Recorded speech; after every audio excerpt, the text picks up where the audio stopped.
Well, it's been a really long wait, but we finally have the greenhouse started. Let me show you a little bit of what's going on over here. Right behind me there. They're digging a really big hole for this, for the cement foundation. And as the project progresses, I'll be able to explain why it's such a big hole that they're digging. But kind of excited, it's getting going. We'll get some more pictures a little bit later. Well, it's the end of day one of the greenhouse build. The excavators just left a little while ago, and I'll show you a little bit of what they did. Look behind me here, it looks like a gigantic greenhouse I'm going to build, but it's really not that big.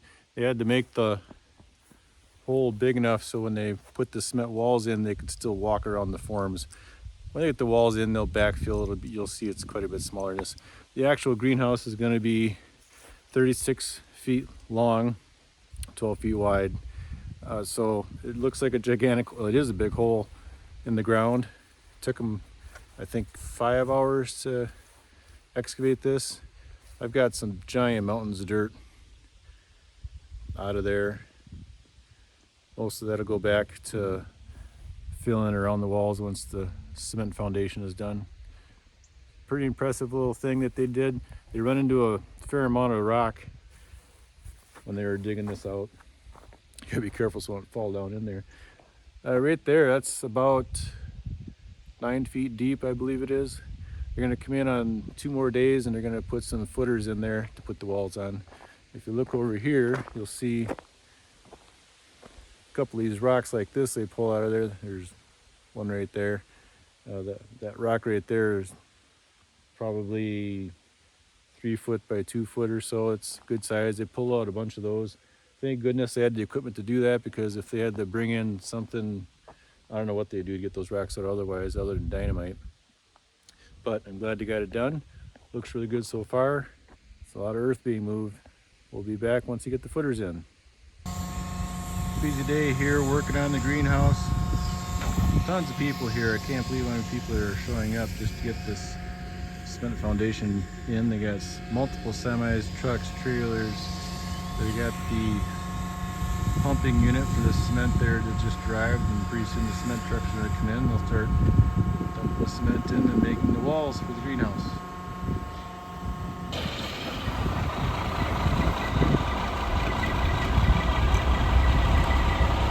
Well, it's been a little bit of a damp day, but we got the job done for the pouring of the foundation for the new greenhouse.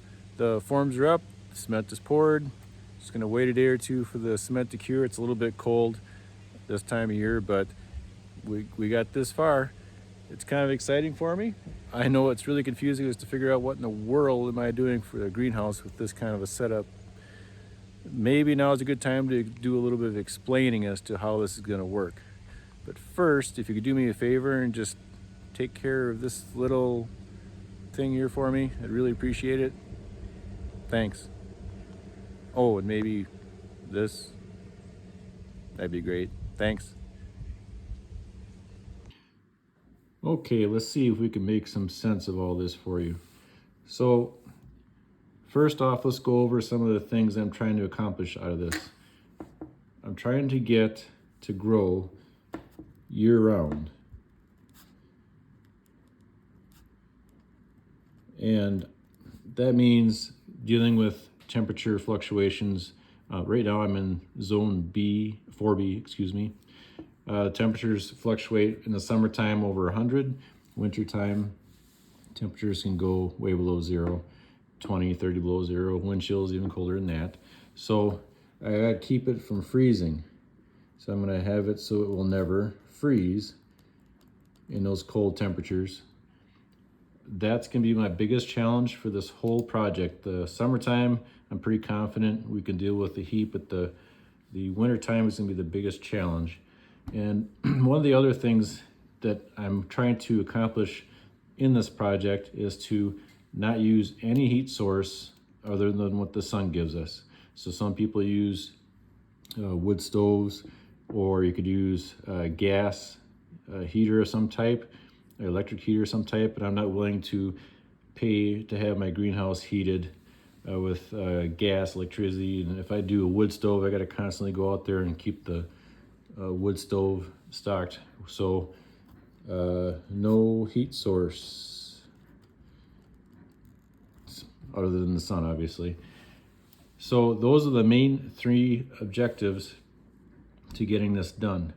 So what I did is I put together a lot of information using a lot of different greenhouse techniques to make this kind of a one-of-a-kind thing. And there's multiple things put together to make this. So my wife and I came up with the name for this project will be called the Caboodle greenhouse.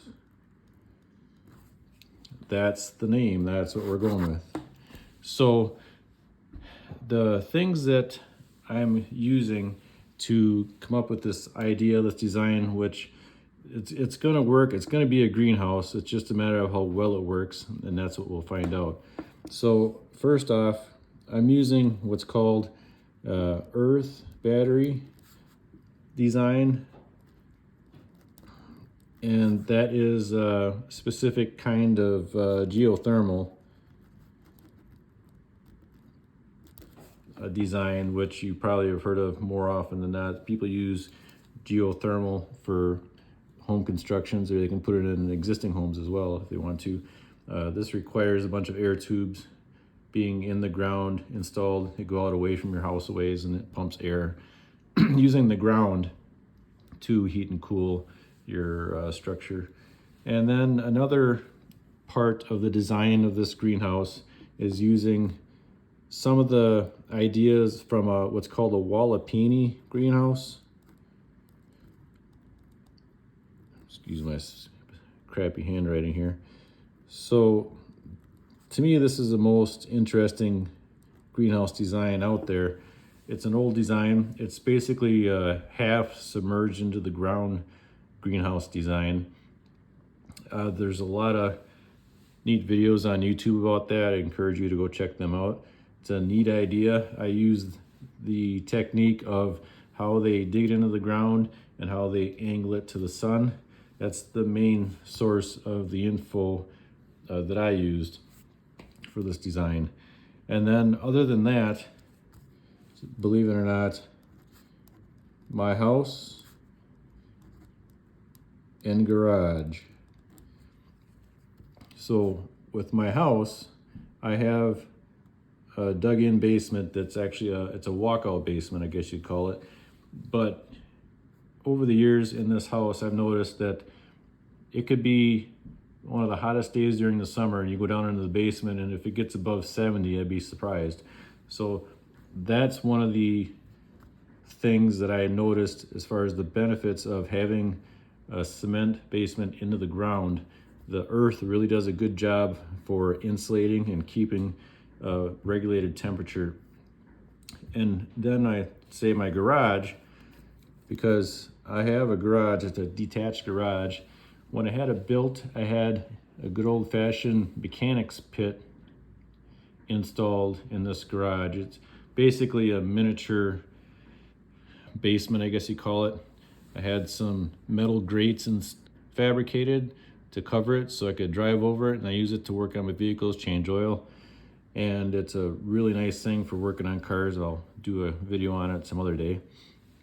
But having said that, with that pit in my garage, and I do have that building insulated as well, on the coldest day in the wintertime, I can walk into that garage there's no heat going whatsoever.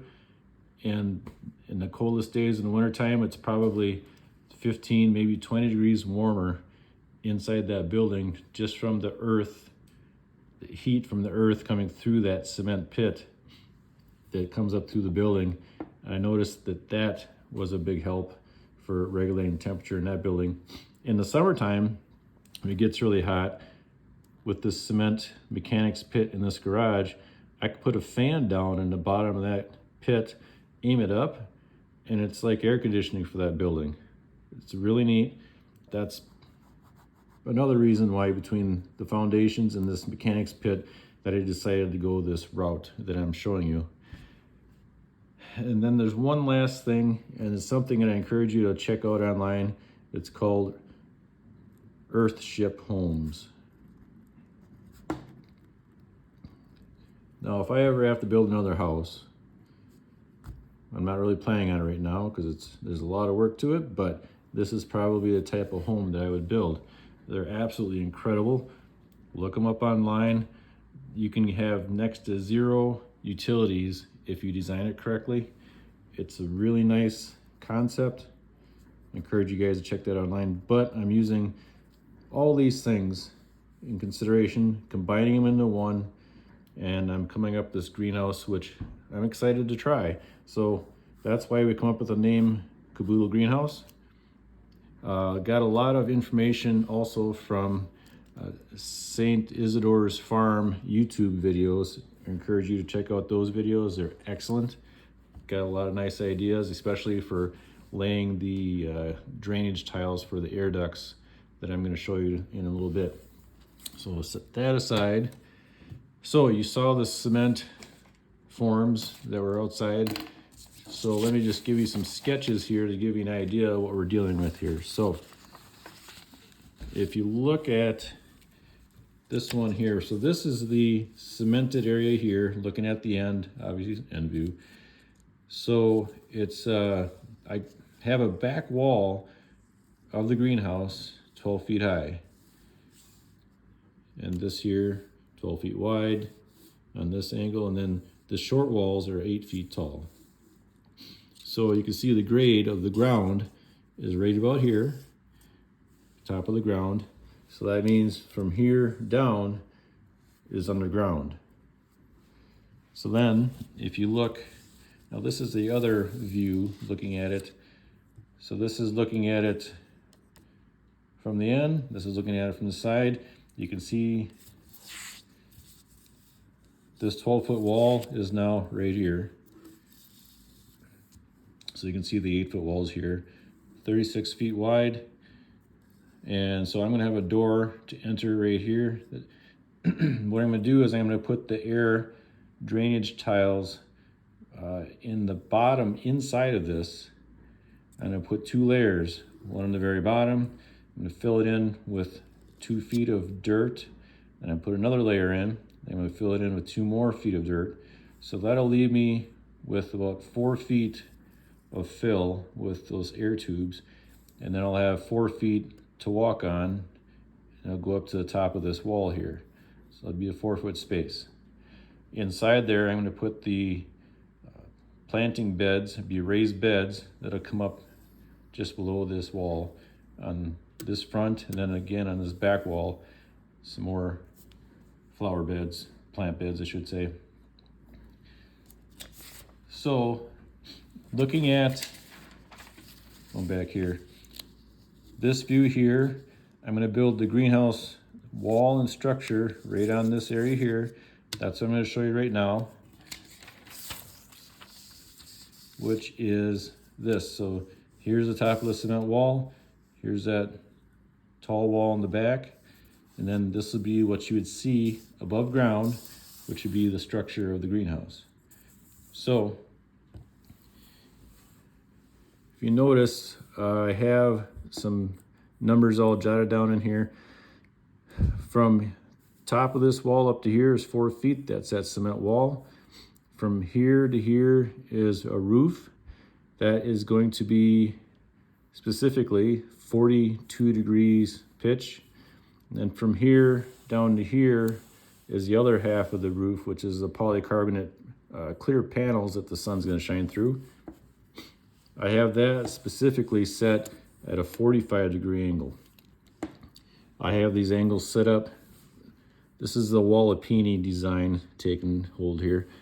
So where I live, I have the sun in the summertime is at 20 degrees in the sky. So if you take and draw a line straight up from the ground straight up, the sun is at 20 degrees and shining down on this greenhouse. So I'm setting this up at these specific angles. This roof is going to be a solid roof, not transparent. So when the sun's at 20 degrees, it's going to shine down, it's going to leave a shadow on this cement wall, which is what I want because I don't want this cement wall to get heated up in the summertime. It's an effort to keep it cool. But yet the sun will come down and hit the planting beds here and over here. So now in the wintertime, the sun goes down to, let's see, December 21st is my longest day where I live. And then the sun is at the 45 degrees in the sky. So remember, there's 0, there's 20, 45. So the sun is right here in the sky, shining in. And from this angle, the sun will be able to hit the top of this cement wall and all the way down. So the wintertime is gonna heat up this cement. That's gonna help keep the greenhouse warm at night. I'm also gonna put an IBC tote of water in here too. That'll also be hit with the sun. In the wintertime, it would be like a heat sink, which will also help heat the thing in the wintertime. So these have to be pretty precise, the roof angles and everything, to make the sun hit exactly where they need to hit for the cooling and heating summer and winter. And you just go to, here's the other end. It's the same thing, except this is the side that's got the full-size door opening in. I got it notched down into the cement here, almost 2 feet. So when I step in through this door, I'll have 2 feet roughly to drop down to the walking surface inside this greenhouse. So moving on to, now this is a picture or diagram of looking straight down at this greenhouse. This is a diagram of the air tubes, and St. Isidore's Farm videos is where I got a lot of this information from, and I just customized it to fit my needs. So I'm gonna have the 4-inch drainage tubes laying across lengthwise 2 feet apart approximately, and then on each end they attach to a 6-inch manifold. I'm going to use PVC on each end. I'm going to drill a hole in the PVC, attach these pipes. I'm going to have one end then coming up in the greenhouse here vertically, and on the other end goes up vertically in the greenhouse. So the air will be pushed in out of the greenhouse, down into the ground, into these tubes, going all the way across underground, come over across to here, then back up again. So in the wintertime, they'll bring the air through here, and I'll bring up air. I'm hoping the air will be in the around 50 degrees, 55 degrees to help heat the greenhouse. Likewise in the summertime, air comes down, comes across, comes up. If you can get 40 to 50 degree temperature in the summertime, that'll help cool the greenhouse. And I'm gonna have 2 electric fans. Each fan is 1 amp, doesn't draw a whole lot. And those fans will be set on a thermostat, so according to the temperature, the fans will turn on and off. So I hope that gives you a better idea. I'm stuck now, it's getting in the middle of November, so I'm gonna end up building this thing in the wintertime, so do my best to get it done without freezing my fingers off, but it should be getting exciting to see all this come together. So you'll also notice, which I don't have drawn here, is there's some what I call wing walls.